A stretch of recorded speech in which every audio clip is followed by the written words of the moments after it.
What's up, everybody? Today we have a very special moment. It's the first time we've had a guest on the show from before show up again. Today it's Julian. And Jordan. And we've got our boy Aaron back. What's up, everybody? Thanks for having me on the show for 2 times now. Hopefully it's some big value and some good conversation. Yeah, I think we're on the brink of this one being very beneficial to a lot of you. I mean, it ranges in a lot of different variations. And today we're going to be talking about how to start a business. Yeah, and I think that this is also a very relevant and important podcast to have nowadays, especially with kind of the wildfire that is entrepreneurship and people really exploring that realm of business for them personally and for their financial success. So I think that this one is going to be there's going to be a lot to learn from. But Aaron, why would we be doing a podcast with you about starting a business? Absolutely. So in terms of my experience with businesses, I've started now 2 different companies, both based in Oregon. So I know a lot of the different things from there, and I've really been focused every single day, an hour, towards learning more. So not only do I have a good amount of knowledge on starting a business, but good bits of knowledge for taxes, for all the legal paperwork, how you should structure your business, and including your dream of what you're trying to commit to. So hopefully we can transpire a few good messages across to everybody here. Yeah, and that's great thing to touch on is the ability to kind of create your own LLC or your own business. Online gives you a lot of opportunities to do this, but there's a lot of fine details that come in that process instead of just signing up a business, like really understanding those taxes and all the little ins and outs you have over, growing or creating a business. I think you're going to get a really good foundation out of what we have to share today. Yeah, so, without further ado, let's start. Aaron, what is one of the first steps that it takes to accomplish to start your own business? Oh, absolutely. And the first thing that everybody has been at some point in work or just at home is the inkling of that idea, and that starting to be the structure for something bigger and something reproducible. Because the biggest thing is whether it's a good or a service that you want to supply people with, is that you want to make sure it's consistent and it's something that is truly beneficial. So you have to figure out how you can form a business around this to then gain a profiting product, because jumping straight into the paperwork is awesome, including if you're excited, but you don't want to overcumber yourself with all these different things. You want to make sure you have a business plan ready to go as you're moving forward into all of the legal documentation. But in terms of business plans, I think that's also a very important aspect, because including businesses nowadays, people have a very short-term mindset in terms of what am I going to do? How am I going to get it? Let's go for that. When really there's so many different steps in between then and there that's something to consider in your plan, including looking at how the market would react to your product or services, or even better, including, this is why I love doing business in the 21st century that we're in now, is that we're in this beautiful information age where you could fully look at a competitor or figure out how exactly your business can fit perfectly into things, and then execute from there on your business plan. Yeah, and I think the way I kind of extrapolated that is, really say you want to there's a huge difference between a food truck and a retail business, right? Your business plan doesn't have to be, 300 pages long. The more detailed it is, the better. But like Aaron's saying, say you want to do food truck. It's pretty easy to go online and say, you know what, I want to do food truck. What licenses do I need? What are some of the fees? What are some of the rules and regulations? Like, what are the realistic working hours? Like, I have to get up at 4 a.m. to, prep my food, and then I have to go to the site at 11, and then I have to be there until 6 o'clock, or go to a gray site to dump all this stuff, and figuring that in your schedule. And then you also have to figure out in your business, like, how am I paying myself? What are my margins? Like, how am I going to create enough project, or how am I going to make enough profit to find it reasonable for me to do this 6 days a week? And say we're still talking a food truck, to make it beneficial for me, that makes it different from what I'm currently doing. Yeah, I think that that's the really important part. And naturally, being a numbers guy myself, that's where I automatically go to. Figuring out what your bottom line is, what basically your break-even point is on your sales or your service, and go from there as far as extrapolating out, how is this going to affect my life, and how is it going to benefit my life? Because if it wasn't a benefit, then why would you start in the first place, right? Yeah, and I think too, doing like Aaron said, doing that competitive analysis, you really get to understand the market you're in and where it's going. I guess once again, it is the food truck example. Are food trucks just a trend, or are they going to stay around for a long period of time? Who are your competitors? Maybe you find out, maybe food trucks aren't the new hit. Maybe it's, food to go or deliveries or something along that line that you can capitalize on, all before you start, paying for your licenses and, really, committing to this and quitting your job if you're super serious about it. Really making sure that you're going into it and you fully understand all the responsibility, because a lot of businesses fail. I'd say a lot more businesses fail than they succeed. And if you don't have your research done right, you could end up on a slippery slope. Absolutely. And I love the fact that you pointed out that businesses fail, because if you look at the grand scheme of things, businesses aren't the only thing that fails when people attempt to try it. There's a whole lot of other things like sports and so on and so forth. And why do people usually fail is because they're not totally aware of what they're going into before they get into it. And with business, it's not one of those things where you show up and there's a guide from each step on how for you to do things. It's up to you to figure out. It's up to you to know properly how you're going to file your taxes, or like you're saying, pay yourself. Or you got to find someone who's going to do that for you.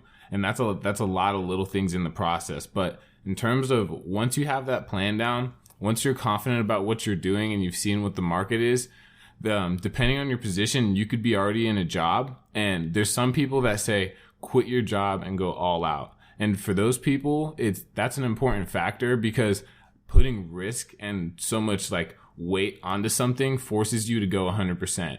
But for also other people, I would not recommend quitting the other things that you're doing until you're able to fully sustain yourself with the business type of thing. It all depends on how you react from stress. Some people flourish, some people crumble, But the next step from here is to go through your state. Each state does it a little bit differently with different fees, but a filing service will help you out in terms of getting and this is even a whole nother conversation, your LLC, your corporation, your sole proprietorship, however you're forming that business, and then getting the proper documents, your EIN from the IRS and all that good stuff. There are ways you can do this all yourself and like send mail or even do it all online. But I highly recommend for people that are starting off to just utilize a filing service. One that I've gone to, just to throw a name in case everyone's looking for that, is InkFile. Pretty straightforward and also a very clean user interface, which I'm all about. Yeah, I think that there was a lot there to chew on. So I just want to kind of dissect that a little bit. What Aaron's basically saying is when you start off, you want to make sure that your ducks are in a row and make sure that, all your paperwork is in the spots that it needs to be. And that's why you'd want to use something like a filing service where they can kind of help guide you, especially if this is your first time going through this. And another thing to think about, you've briefly went over it, and I'd really like to go in depth, is what kind of business are you going to be running? Is it going to be a limited liability corporation? Is it going to be a general partnership or a limited liability partnership or a corporation? Things of that nature very, very matter. And so you want to make sure that you will fully understand what best benefits your position. Yeah, and all these different business types from S Corp to C Corp, there's a lot of different nuances that happen when you choose that type of business, like a sole proprietorship. You're the one running, gunning basically everything. Like if you go under, you're losing everything. Like it's attached to you as a person. So your home, your car, just because your food truck didn't do well, it doesn't mean you just lose the food truck. You lose everything. You go to an LLC, you have a little bit more separation between personal and work.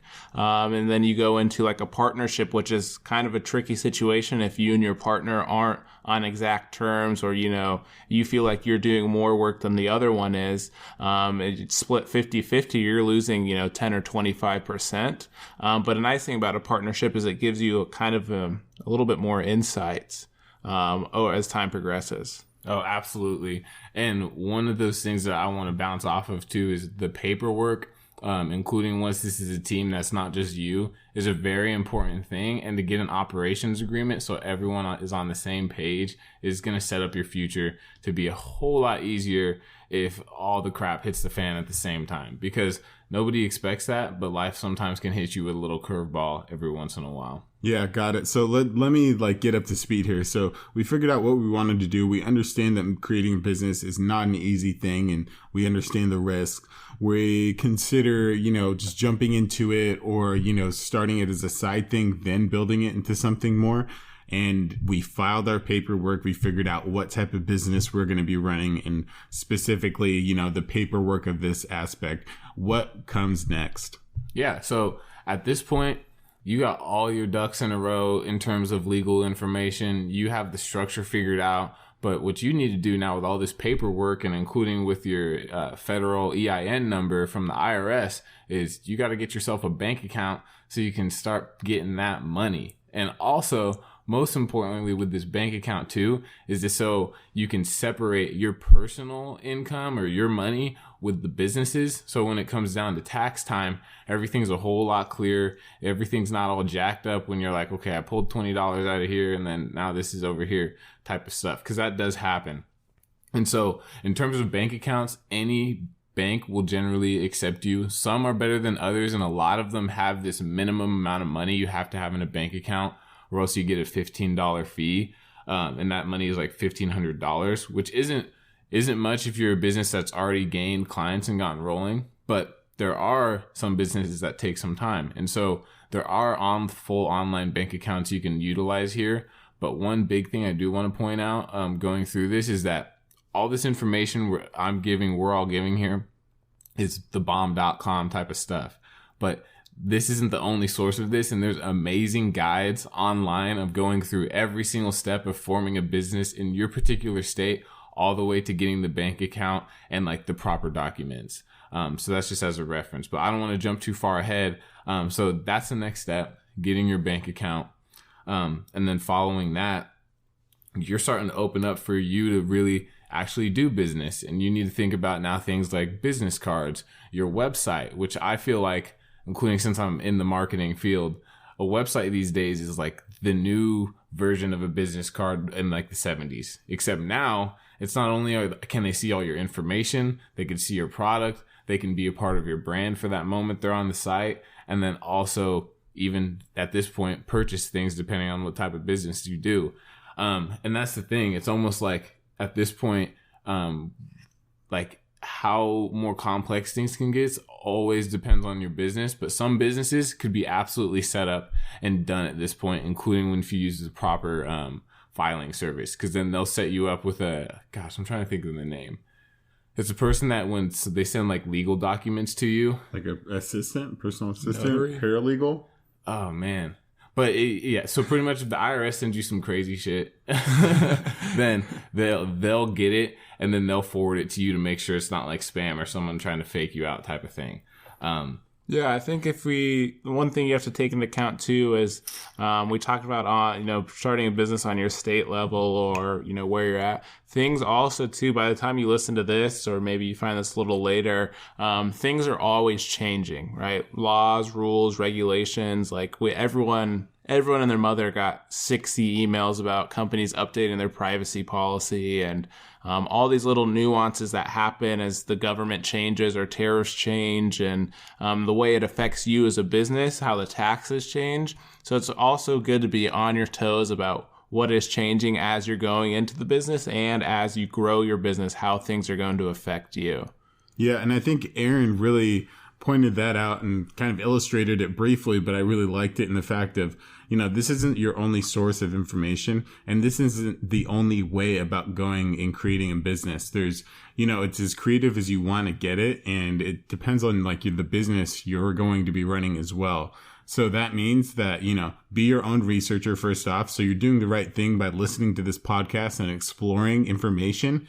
And the second thing is don't stop here, because as good as this information is, and I think it's going to be very helpful to listeners, there is so much more to learn.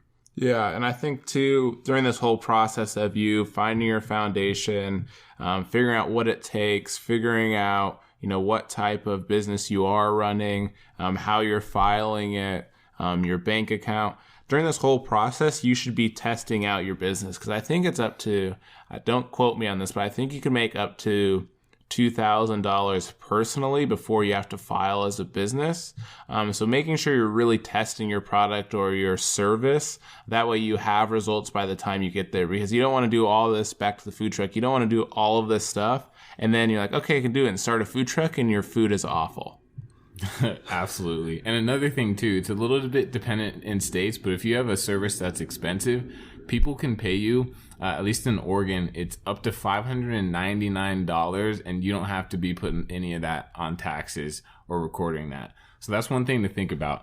But another thing I want to bounce to in terms of setting up your business is, okay, what happens when it's tax season? What's the best move? What's the most affordable move on top of that? And right off the bat, including when it comes to taxes, I would 100% recommend going to your local CPA or someone that truly understands the finances and have done taxes before. Because even if they are $125 an hour, and after they do your taxes, it's like $250, $350 for everything they did, they most likely saved you a whole lot more money in your taxes than what it cost to work with them. Say if instead you went to like, is it H&R Block and all the other different brands that do those quick taxes and stuff like that. And on top of that, in the process, they educate you and they truly care about you. And the fact that I said local is because local businesses, including ones that have been a while, understand this one thing that I feel like is very important for any company to succeed. And that's to truly value each customer and want the best for them, and in turn deliver the best version of your product, yourself, or your service to them. Because nowadays there's 10 different competitors for almost everything in all markets. And so you have to give people a reason to continually come to you. And that's where someone that's just churning out, they're a franchise or they're from a corporation, they're just going to be like, okay, this is another guy, we're doing his taxes for $80, compared to where mom and pop are really going to be focused on you and bringing you a solution. And that goes into the top tier of what being an entrepreneur is about. And that is solving people's problems. The best companies, the biggest companies, have solved problems for people, even if they're problems that people don't even know that they had yet. So in this whole journey of continuous learning, bettering yourself and the product, is always focus on bringing the best product to the consumers, and everything else will work. If things aren't working, just continually figure out how you can bring a better experience is kind of my sum up to that right there. Gotcha. And I think there's a lot of good information in there. And I think that's a very good tip and strategy as well, to kind of go the route of garnering information and gaining the most knowledge that you can, so that later on down the road, you're just that much more experienced. And I want to kind of take one step or half step backwards from, doing your taxes. How, Aaron, do you believe that paying yourself should go or could go when running your own business? Absolutely. So when paying yourself in a business, it 100% is determined off of your pace of growth. I've seen entrepreneurs, and I'm talking about all very successful people that are pushing multi-million dollars, that say, don't pay for yourself, take on as much debt as a business, continually trying to grow, even if you have to pay for salesmen type of thing. And then you have the other hand that say, okay, make sure you get your certain amount, but always make sure that the business is able to flow properly and all of that good stuff. And so what it really comes down to is how you are as not only a leader for your team, but how that leading now reflects onto yourself. And if you need to get paid to make the bills work, then absolutely. But also you want to make sure that you're paying yourself within a certain range, because also if all of a sudden you're getting paid $100,000 plus, there's certain rules as an LLC to where you could be getting paid way too much as the owner, and they're going to flag that, or the IRS will flag that. And there's also that same thing applies to, I believe, C corporations. Yeah, don't quote me on that one. But yeah, garner your information.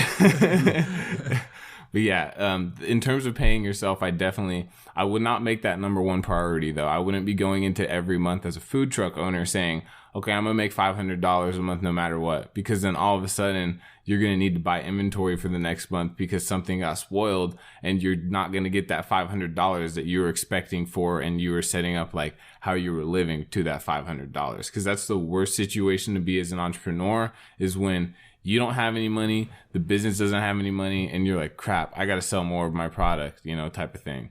Yeah, and usually when you are having a hard month, you aren't selling products, so it's not just a flip of a switch, like, I'm going to sell 3,000 tacos this week. It just isn't going to happen.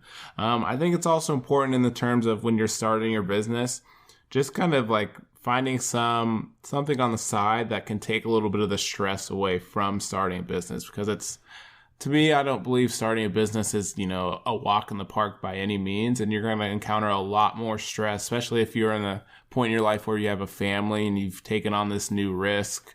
There's going to be a lot of outside factors and mental stressors that can really kind of wonk out the business and put it down another slippery slope. Yeah, basically what you're talking about is work-life balance. And regardless of what you're doing in your life, I think that balance is a main key of having, the utmost health and like happiness. So balance as far as work life goes, balance as far as, life fun goes, or anything. It truly matters that you have some sort of balance or homeostasis when it comes to those things, because it's really easy once, you tip a little too far over and you start working more than you think you should, you get stressed, your health goes down, and then you're sick, and then so you can't work. And so things just start to get unstabilized. Yeah. So Aaron, in your experience, what's it like taking on employees? Yeah. So I'm really glad you brought that question up, because this is one of those things where I've kind of been a natural leader as I was younger. So I thought taking on employees was going to be something that's like, oh, that's a given. I've been doing this job. It's easy. So I'm going to bring in an employee. They're going to do the exact same job. Things are going to flow correctly. But so there's a huge twist up there, because a lot of people, when they say with hiring employees, they're like, dang, I can never get a good one. Like the people that are come through are just, there's this wrong with them, or they can't pay attention. But the really key thing with any type of employee is that you focus intensely on training them properly, and then training them again, and then holding them accountable to things, and then also bringing in a proper culture for them to feel confident about learning this stuff at where it's as good as the back of their hand. And if they mess up, instead of it being like, man, you messed up, I got to let you go, it's the type of thing like, you messed up here.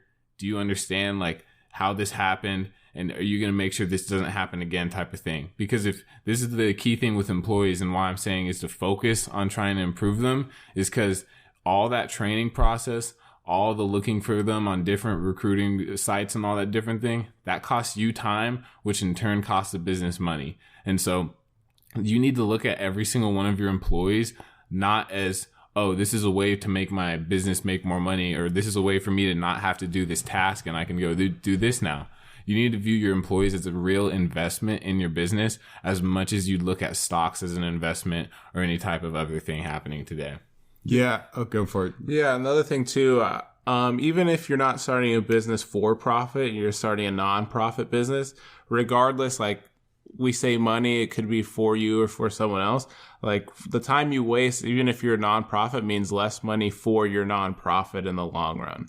Yeah. And one thing I want to just like kind of surmise about what you just said, it's very like Andy Frisella, and it's very like E-Myth, in the fact of E-Myth is a book. Andy Frisella is the guy that runs First Form. The way that he speaks about basically his employees they are probably one of the best investments you can make in your business and company, especially, cultivating them correctly, having the right culture, and having them understand, the job, making them feel like they have purpose.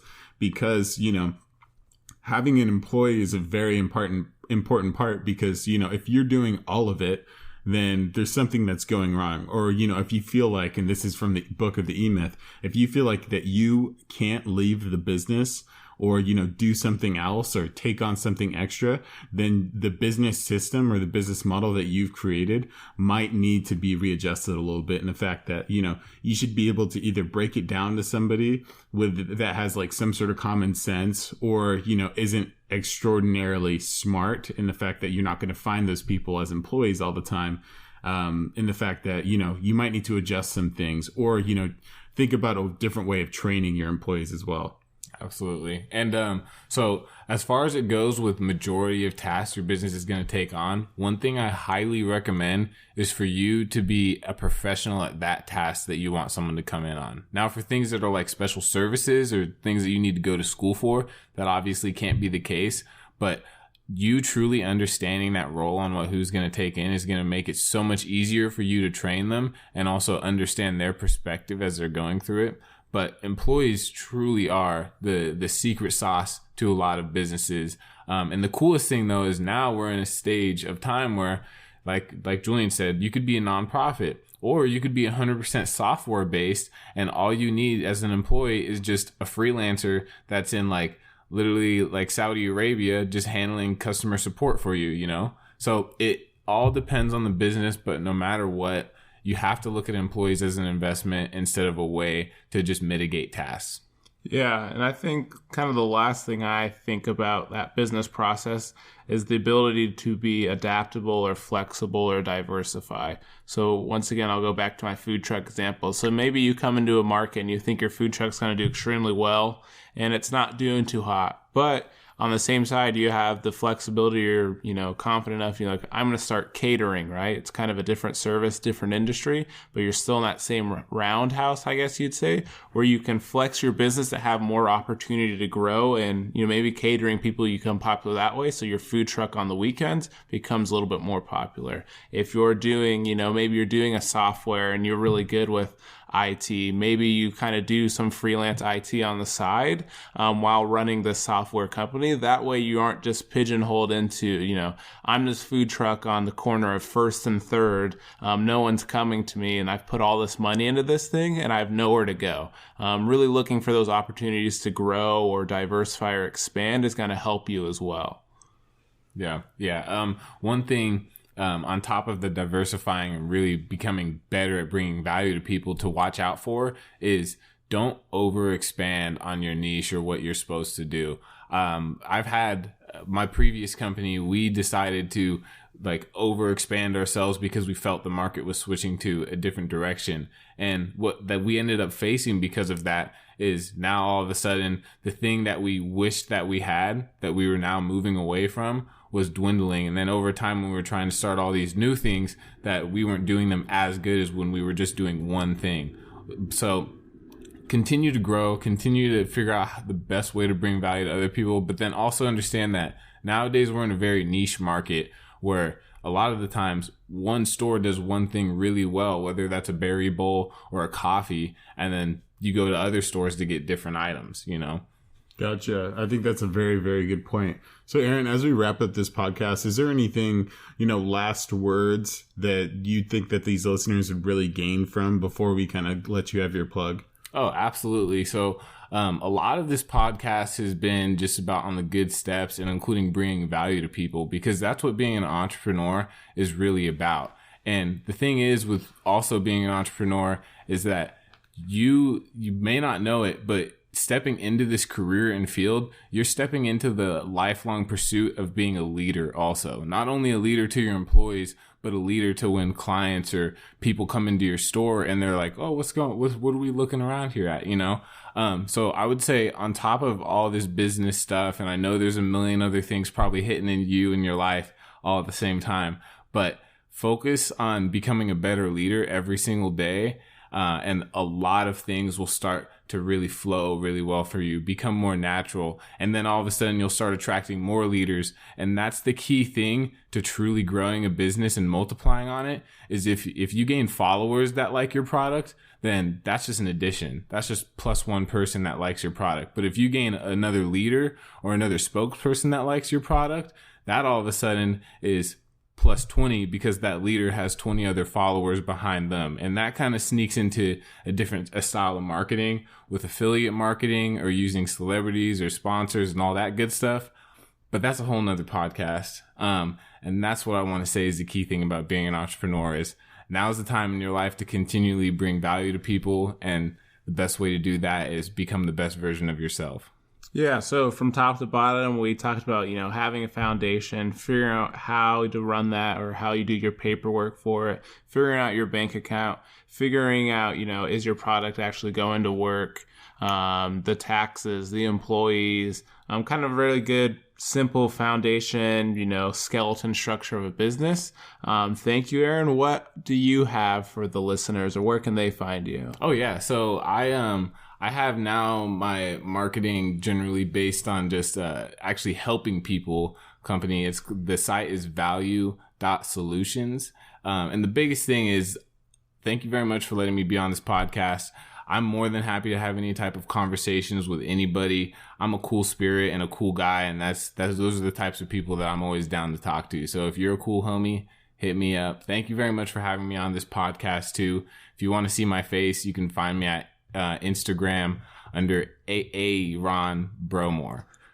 Yeah, as always, we'll have the links below. Yeah, once again, thanks, Aaron, for coming in and, dropping some really great knowledge as far as for our listeners, for us, and in general. But I appreciate everyone for listening. Catch you next time.